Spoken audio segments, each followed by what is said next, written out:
अस्सलाम वालेकुम, मेरा नाम फ़वाद हुसैन है। और मेरा नाम शाज़ेब खान।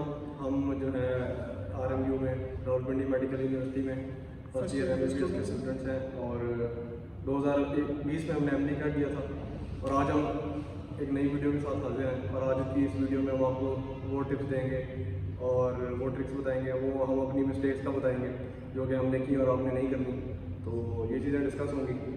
चलिए शुरू करते हैं। तो सबसे पहले आप लोगों से बहुत बहुत सॉरी, मैंने 1 महीना हो गया आप लोगों को कोई वीडियो अपलोड करके नहीं दी। तो अब से मैं कोशिश करूँगा कि रेगुलरली वीडियो अपलोड करता रहूँ, ठीक है। तो चलिए शुरू करते हैं। सबसे पहले बात यह है कि MD कैट का जो पेपर होता है ना, वो बिल्कुल मुश्किल नहीं होता। ये सिर्फ और सिर्फ हाइप क्रिएट की गई होती है कि MD कैट का पेपर जो है वो एक मुश्किल पेपर होता है, इसमें सर धड़ की बाजी बता देनी होती है। और वो आपको इससे अंदाज़ा होता है कि मतलब अगर आप अकेडमी ज्वाइन की है आपने और अकेडमी वगैरह के आप जो पेपर या टेस्ट देते हैं तो वो जो है आपको यकीनन वो मुश्किल लगते होंगे। ऐसी बात है जी बिल्कुल। अकेडमी खुद ही इसी वजह से मुश्किल टेस्ट बनाती हैं कि फिर आपके जहन में एक पिक्चर बैठ जाती है MD कैट की, ये बहुत बड़ा कोई पहाड़ है, ये बहुत मुश्किल काम है। लेकिन असल में ऐसा होता नहीं है, क्योंकि आप बेशक पास पेपर उठा के देख लें UHS के और PMC के जो पिछले साल 2020 में हुआ था, तो उसमें कोई मुश्किल ऐसी चीज़ नहीं होती। तो वो एक कहावत है ना कि जब आपके एम्स हाई हो ना, तो छोटी मोटी जो मंजिलें होती हैं वो आपको अचीव करने में कोई मुश्किल नहीं होती। तो अकेडमीज भी इसी प्रिंसिपल पे काम करती हैं कि आपको बेसिकली हाई लेवल के क्वेश्चंस कराती हैं ताकि लो लेवल के क्वेश्चन जब आप करें तो आपको पता ही नहीं चलेगा आप किस तरह के। तो पेपर में आपने बिल्कुल नर्वस नहीं होना। पेपर जो है वो बिल्कुल घबराना नहीं है।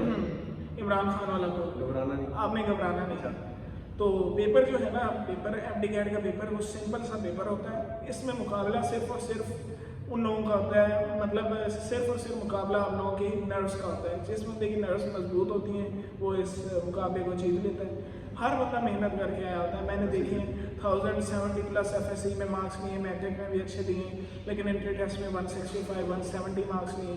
तो उनसे जब हम बात करते हैं तो वो कहते हैं कि यार मुझे पेपर सारा आता था लेकिन पेपर के टाइम में टेंशन में आ गया। अच्छा, मैं अपनी बात बताता हूँ तुझे कि मैं जब पेपर दे रहा था तो शुरू के आधा घंटा मैंने कांपते हुए किए पेपर, हालांकि पता नहीं जी वो मैं अपनी नर्व्स पे काबू नहीं रख सका। तो खैर अब मैंने तो गलत कोई नहीं किया था, मैं अपने पूरे होश से पेपर कर रहा था। लेकिन काफ़ी बच्चे ऐसे होते हैं कि मतलब उनको आता होता है, वो काँपने लग जाते हैं या उनके दिमाग से वो चीज़ ही निकल जाती है, वो एक ही जगह B आंसर लगा देते हैं। सही। काफ़ी तरह की चीज़ें होती हैं जिसकी वजह से उनको आता हुआ सवाल वो गलत कर देते हैं। अच्छा, एक मिस्टेक जो है ना वो MD कैट से पहले जो मैं बहुत करता था, किप्स में भी तैयारी करते हुए मैंने बहुत मिस्टेक की, वो ये थी कि मुझे जो क्वेश्चन नहीं आता था ना तो मैं उसको छोड़ देता हूँ। तो जब मैं उससे अगला क्वेश्चन करता था ना तो मैं उसके ऑप्शन की जगह जो है ना उसका ऑप्शन पिछले क्वेश्चन में लगा देता था। और करते कराते जब 7-8 MCQs में रॉन्ग सीरीज कर लेता था तो फिर मुझे पता चलता था कि यार मैंने तो गलत कर दिया। तो ये चीज़ आपने बचना है इस चीज़ से, ये चीज़ आपको बहुत नुकसान देगी। अपनी तैयारी जो कुछ आपने करनी है पहले से प्रिपेयर होकर जाना है और आपने कोई भी चैप्टर छोड़ना नहीं है, बिल्कुल छोड़ना नहीं। अच्छा, आप सब्जेक्ट वाइज बात कर लेते हैं। सही। पहले बायो पे होते हैं जी। बायो का ये होता है कि जो बेसिक बुक रीडिंग ही होती है, उसमें कोई ऐसे कॉन्सेप्ट नहीं होते जी, जिस तरह फिजिक्स के होते हैं, इंग्लिश के होते हैं। बेसिक आपकी बुक रीडिंग है, बुक आपने अच्छी तरह पढ़नी है, एक एक लाइन पढ़नी है, कॉन्सेप्ट आपके जहन में बन गया। और बायो के वैसे भी इतने कॉन्सेप्ट जो लाते ही नहीं सवाल या बुक की लाइन जाती है। अच्छा, एक बात ये है कि स्टूडेंट अक्सर कंप्लेन करते हैं कि हम जो पढ़ते हैं हमें भूल जाते हैं। देखिए, मैं लोगों को इसी बात पे, मुझसे जो भी कोई मिलता है ना, मुझसे जब वो ये शिकायत करता है कि मुझे पढ़ा हुआ याद नहीं रहता, तो मैं उसे यही कहता हूँ कि जब आप एक मूवी देखते हैं तो मूवी देखने के बाद अगर आपसे कोई पूछे कि यार ये मूवी हमें दोबारा बताएं, तो आप शुरू से लेके आखिर तक उस मूवी के बारे में बता देते हैं। कोई गाना सुनते हैं। लेकिन जब आप बुक पढ़ते हैं, बुक पढ़ने के बाद आपसे कोई पूछे तो वो आप लोगों की सोच नहीं होती है मैंने पहली लाइन कौन सी पढ़ी थी, मैंने आपकी लाइन कौन सी पढ़ी। इस MR पे फोकस करते रहते हैं कि इसके बाद इस आएगा, M आएगा, R आएगा। तो इसका हल यही है कि आप लोग अपना पढ़ने वाली मेंटेलिटी को चेंज करें कि आप किस तरह पढ़ते हैं। कुछ चीज़ें ऐसी होती हैं जो आपको नमोनिक्स बना के याद होती हैं और कुछ चीज़ें आपको अज्यूम करके याद करनी होती हैं। तो ये सब कुछ आपने खुद सोचना है कि आपने कौन कौन सी कमजोरियाँ हैं उनको आपने खुद दूर करना है। तो बायो ज़्यादा एक मुश्किल सब्जेक्ट नहीं है, सिंपल सा सब्जेक्ट है, लेकिन इसमें आपको रिटेन ज़्यादा करना पड़ता है। अपना जो कुछ नॉलेज आपने पढ़ा है तो आपको प्रैक्टिस करनी पड़ती है या वो नॉलेज अपने जहन में किस तरह ज़्यादा अरसे तक बिठा सकते हैं। दूसरा सब्जेक्ट दूसरा आते हैं फिजिक्स की तरफ। जी। अच्छा, फिजिक्स एक ऐसा सब्जेक्ट है ना कि ये आपको प्रैक्टिस के बगैर कभी नहीं आएगा, क्योंकि इस तरह के MCQs आते ही उस तरह के न्यूमेरिकल बेस और इस तरह के, तो वो जो है आपको आपने अपने प्रैक्टिस से अपने कॉन्सेप्ट क्लियर करने हैं। जितनी आप प्रैक्टिस करेंगे, जितने आप फार्मूला निकालेंगे, तो आपकी जो ग्रिप है फिजिक्स की वो पक्की हो जाएगी। अच्छा, एक बात फिजिक्स में शेयर करना चाह रहा हूँ कि पिछले 2 सालों से फिजिक्स का जो पेपर आया ना, आप खुद भी चेक कर सकते हैं, वो ज़्यादा टफ नहीं है, बहुत आसान है, बहुत सिंपल क्वेश्चन रहे हैं। जैसे आपसे पूछ लेते हैं मैथ्स क्या है, एक्सेलरेशन ये दी गई है और फोर्स ये दी गई है, आप maths work is equal to force displacement, आपको फोर्स दे देगा, वर्क दे देगा, आपने डिस्प्लेसमेंट निकालनी है। सिंपल चीज़ें नहीं है, बस मेनली वो यही टेस्ट कर रहे होते हैं कि आप लोग जो हैं वो प्रेशर में कैसे हैंडल करते हैं अपना पेपर। तो फिजिक्स मुश्किल होती है। इससे पहले 2 सालों से पहले आप UHS के पेपर देखें ना, तो उनके क्वेश्चंस जो है ना वो मुश्किल होते हैं, लेकिन अगर आप प्रैक्टिस करें, अच्छी तरह करें, तो क्वेश्चंस आसानी से हो सकते हैं। फिजिक्स का एक तरीका ये है कि आप जो चैप्टर पढ़ते हैं ना, कोशिश करें कि उसके फार्मूला को डिराइव करें, एक बार डिराइव करें, क्योंकि जब आप डिराइव करते हैं ना, तो पेपर में अगर आप कभी कोई फार्मूला भूल भी जाए ना, तो आपको वो याद होता है कि ये फार्मूला किस तरीके से किस स्टेप से है, तो फ़ौरन आप निकाल भी सकते हैं। तो और फिजिक्स में यार बस यही है कि, और हाँ, जो एक तो फार्मूला की बात होगी ना, दूसरी वजह होती है उनके बेसिक डेफिनेशन जो होती है। हाँ बिल्कुल, कि मसलन मैं आपको एग्जांपल देता हूँ कि सर्कुलर एक्सेलरेशन या इस तरह की जो डेफिनेशन होती हैं, ये आपको बहुत वजन करती हैं कि मतलब कि एक बॉडी सर्कुलर पाथ में घूम रही है, उसकी काइनेटिक एनर्जी 0 होगी, मोमेंटम 0 हो गए, ये होगा या वो होगा। बिल्कुल, तो ये इस तरह के क्वेश्चन भी आपको जो है इसी तरह आएंगे कि आपकी मतलब कि इन क्वेश्चंस को ना आपने इन पे खास तौर पे फोकस करना है, खास तौर पे सर्कुलर मोशन और वो ऑसिलेटरी। हालांकि देखे जाए तो बेसिक क्वेश्चन है। हाँ। और ये कौन सा ऑसिलेटरी मोशन सिंपल पेंडुलम वाला, और वो दूसरे जो क्वेश्चन जितने भी है ना, वो आपने खास तौर पे अच्छी तरह करने हैं, और खास तौर पे वो आखिरी चैप्टर में डिके वाले जितने। हाँ बिल्कुल। अच्छा, एक और चीज़ जो है जो आप लोगों की बहुत पेपर में अक्सर लोगों को तंग करती है, sine theta, cos theta, tan theta.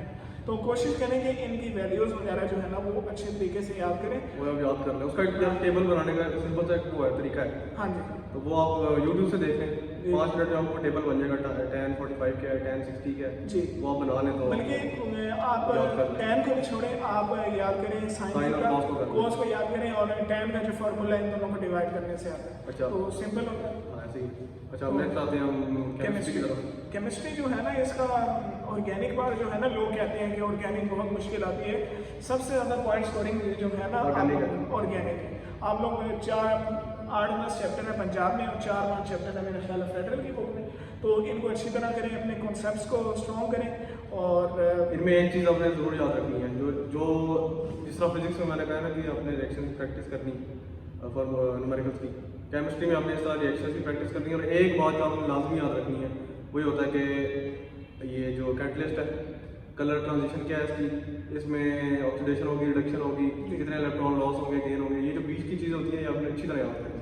और ये बहुत ज़्यादा पेपर में आती है ऑर्गेनिक केमिस्ट्री की खास तौर पर। इलेक्ट्रोकेमिस्ट्री चैप्टर जो है इसमें भी बहुत ज़्यादा फोकस करना है आपने। और इसके अलावा मोल्स वाला चैप्टर जो है ना, ये ऐसा चैप्टर है कि ये तकरीबन हर चैप्टर में मोल्स वगैरह वाला कॉन्सेप्ट आता है, क्योंकि केमिस्ट्री की बेस ही मोल्स पे बनी है। तो कोशिश करें कि ये मोल्स मैस कन्वर्जन वगैरह जितनी है ना ये आपको आनी चाहिए। और एक और चैप्टर है ट्रांजिशन एलिमेंट्स वाला, तो उसमें ऑक्सीडेशन स्टेट वगैरह जो है ना उसका एक है 10 एक ट्रांजिशन एलिमेंट्स है मेरा ख्याल है, उन 10 के इन्होंने दिए हुए हैं ऑक्सीडेशन स्टेट वगैरह।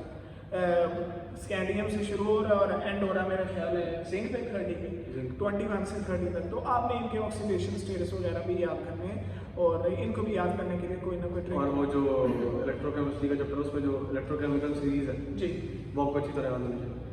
सही बात। अच्छा, उसके बाद आते हैं इंग्लिश पे जी। अच्छा, इंग्लिश के होते हैं सबसे कम MCQs आते हैं, और जो है इंग्लिश मैं अपनी अगर बात करूँ तो मुझे सबसे ज़्यादा मुश्किल इंग्लिश लगती है, क्योंकि वो तुझे पता है कि जब अब ग्रिप उस तरह पक्की हुई मेरी इंग्लिश पे कि अब आपको कोई भी टॉपिक है, फर्स्ट करें आपका वो है कॉन्कॉर्ड विद स्टेट्स या कि प्रपोजिशन है या कुछ भी है, तो वो जो है आपने ना अच्छी तरह मतलब जो उसका आपको टीचर पढ़ाएगा ना, अब इंग्लिश में एक्सेप्शन भी बहुत ज़्यादा होती हैं, तो वो आपको याद करनी पड़ेगी, वो रट्टा मारना पड़ेगा आपको। मैं उसका ऐसा कोई तरीका नहीं है, लेकिन इंग्लिश बहुत आसान सब्जेक्ट है और ये भी आपको प्रैक्टिस है। देखिए, इंग्लिश ऐसा सब्जेक्ट है जिसमें आपको पता है, पक्का कंफर्म होता है कि इस टॉपिक से जो है एक MCQs या 2 MCQs आएंगे, इसमें कोई शक वाली बात ही नहीं है। जैसे कंडीशनल सेंटेंसेस से एक आ जाता है और एक MCQs आपका उधर से आ जाता है, सब्जेक्ट वर्ब एग्रीमेंट से आ जाता है, एक MCQs आपका आ जाता है कंपाउंड कॉम्प्लेक्स और सिंपल सेंटेंसेस से आ जाता है। तो कोशिश करें कि इंग्लिश से रिलेटेड यूट्यूब पे 3-4 चैनल्स हैं। मैंने किसी एकेडमी की जो है ना तो कैब फॉलो की है और ना ही मैंने किसी एकेडमी से रूल्स वगैरह सही तरह पढ़े हैं। मैंने जो है अच्छी तरह जो पढ़ा है, जो मुझे लगता है कि आप लोगों को भी मुझे बताना चाहिए, वो यूट्यूब पे 3-4 चैनल्स हैं, उनकी वीडियोस देखें, टॉपिक का नाम लिखें और उस वीडियो उन चैनल्स की वीडियोस को आप ज़रूर देखें। जैसे कि SMRD इंग्लिश है, टॉप इंग्लिश के प्रोफेसर शॉन है उनका नाम, एक है क्राउन एकेडमी ऑफ इंग्लिश और ऑक्सफोर्ड एकेडमी ऑफ इंग्लिश।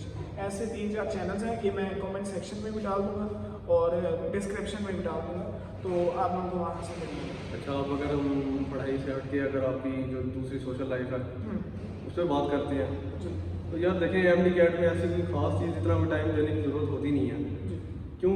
अब ये पेपर तो नहीं है FSC के, ठीक है, इसमें आपने जो स्टडी करनी है तो वो आपने कॉन्सेप्चुअल करनी है, वो आपने जो है ना जब स्टडी करने आप बैठे हैं तो वो आपने एक अच्छी तरह मतलब उस पर फुल फोकस होकर करनी है। और बाकी जो सोशल लाइफ की बात है आपकी, आप गेम्स वगैरह लाजमी अगर कोई खेलते हैं तो लाजमी करें, उसको बंद ना करें। ये नहीं कि सुबह से शाम तक आप जो MD कैट की तैयारी करें, बुक पकड़ के बैठ जाएँ, तो ये तो गलत बात है। उससे आपकी जो एनर्जी भी लो होगी, ना आप अपनी डाइट का ख्याल रख पाएंगे, ना अपनी सेहत का ख्याल रख पाएंगे। तो गेम शेम खेलते हैं तो वो लाजमी खेलें, दोस्तों के साथ भी टाइम स्पेंड किया करें और जब पढ़ने बैठे तो अच्छी तरह पढ़ें बस। हाँ बिल्कुल, जब आप पढ़ रहे हैं तो फुली लॉयल होके पढ़ें। और एक और बात ये है कि अक्सर लोग ये आपको कहते सुनाई देंगे कि हार्डवर्क मैटर करता है, लेकिन हार्डवर्क से ज़्यादा जो है ना स्मार्ट वर्क भी मैटर करता है और आप लोगों की दुआएं मैटर करती हैं। स्पिरिचुअल लिहाज से भी आप लोगों को हार्डवर्क करना पड़ेगा। Hard work not in terms of studies but in terms of religion. अपने रब को राज़ी करें, नमाजें कोशिश करें, दिल लगा के पढ़ें, अपने दिन का आगाज़ जो है अपने रब की याद से करें और दिन का एंड भी अपने रब की याद से करें, कुरान पाक की तिलावत भी करें। क्योंकि बहुत से लोगों से मैंने ये सुना है कि जो लोग अपने दिन का आगाज़ जो है कुरान पाक की तिलावत से करते हैं तो वो दिन में जो चीज़ पढ़ते हैं उनको बहुत ज़्यादा अच्छी तरह याद होती है। तो आप लोगों को ये चीज़ अपने जहन में रख लें कि सक्सेस जो है ना देने वाली ज़ात वो अल्लाह ताला की ज़ात है। अगर आपको सक्सेस हासिल करनी है ना तो आपको अपना राब्ता अल्लाह की ज़ात से ज़रूर करना पड़ेगा। अल्लाह की ज़ात आप लोगों को जो आपको चाहिए वो ज़रूर देगी और कभी भी आपने नाकामियों पे दिल बर्दाश्त नहीं होना। जो भी होगा, मतलब फ़र्ज़ करें खुदा न खास्ता, मेरी तो दुआ है कि सब लोगों का एडमिशन हो, लेकिन ये एक फैक्ट है कि 61 लाख देते हैं जिसमें से 5-6 हज़ार लोगों का एडमिशन होता है, तो 2 लाख दे रहे हैं। हाँ, तो आप लोगों ने बिल्कुल पैनिक नहीं करना और रिपीट करने में कोई हर्ज नहीं है। फ़िलहाल तो मैं आप लोगों को रिपीट करने की सोच नहीं कहूँगा। फ़िलहाल आपने ये सोचना है कि आपके पास जो मौका है वो सिर्फ यही मौका है, इसके अलावा आपकी ज़िंदगी में कोई मौका नहीं है। आपने जो करना है वो आज ही करना है, आज के अलावा कोई कुछ नहीं करना। क्योंकि जो काम कल पे छोड़ा जाता है ना तो वो फिर बहुत मुश्किल हो जाता है। मैंने बहुत से लोग देखे हैं कहते हैं यार मेरी तैयारी इस बार अच्छी नहीं है तो मैं इस बार वैसे ही MD कैट दे देता हूँ, छक्का लग गया तो ठीक है, नहीं तो अगली बार अच्छी तरह तैयारी करूँगा। जैसे इस बार कोरोना में लोगों ने अच्छी तरह पढ़ा भी नहीं है। और मेरे अपने पंजाब कॉलेज में पढ़ा तो मेरे से ऊपर जो FSC में जिन्होंने नंबर लिए थे कोई 5-6 बच्चे थे मेरे से ऊपर, और वो इतना अच्छा पढ़ने वाले थे, लेकिन वो उनका यही हिसाब है जो ये कह रहा है कि उन्होंने सीरियस लिया नहीं इस साल और उस पूरे कॉलेज में से सिर्फ मेरा एडमिशन हुआ गवर्नमेंट सेक्टर में, बाकी सारे रिपीट कर रहे हैं बेचारे। जी, तो मेहनत करें, मेहनत के साथ साथ अपने रब को भी याद करें और खुश रहा करें और दूसरों को भी खुश रखा करें। उम्मीद है कि आपको वीडियो पसंद आई होगी और इससे जो है अगर आप मेरा एक्सपीरियंस देखना चाहते हैं तो इसके चैनल पे जो है एक और वीडियो मेरी पड़ी हुई है, वो देख लें, MS स्टोरी ऑफ MS किया बॉडी बिल्डर वाली।